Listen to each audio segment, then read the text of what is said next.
விக்கிரவாண்டி மாநாட்டுல முதல்ல விஜய் டிக்ளேர் பண்ணதே நாங்க தனி மெஜாரிட்டி வந்தாலும் ஆட்சியில பங்கு கூட்டணி மந்திரி சபை தாங்கிறது தான் அவரோட முதல் டிக்ளரேஷன்.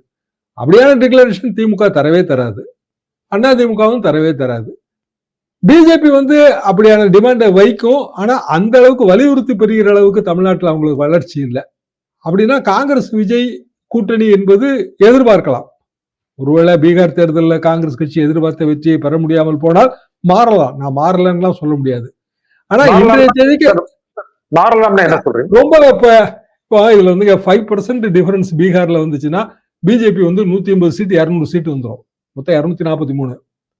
மிக எளிதாக 180 வந்துருவாங்க. இப்ப இங்கேயே அதே கால்குலேஷன் தானே. 234 வெல்வோம் 200 படைப்போம் வரலாறு, இதுதான் திமுக சொல்ற கோஷம். 200 ஜெயிக்கணும்னா 5 to 6% டிஃபரன்ஸ் இருந்தா போதும்ல, முதல்ல வர்ற கட்சிக்கும் ரெண்டாவது வர்ற கட்சிக்கும் இடையில.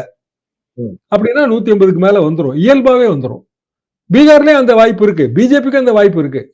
So neck to neck fight. என்ன காரணம்னா பீகார்லயும் இன்னொரு ஃப்ரண்ட் ஓட்டை பிரிக்குது. அது யார் ஓட்டுங்கிறதுலாம் தெளிவா தெரியல. பிஜேபி என்ன நினைக்குதுன்னா அது எதிரணி ஓட்டானு, எதிரணி என்ன நினைக்குதுன்னா பிஜேபி ஓட்டானு. பிரசாந்த் கிஷோர் அணி யார் ஓட்ட வேணாலும் எப்படி வேணாலும் பிரிக்கும். இங்கே அதே நிலைமை தானே.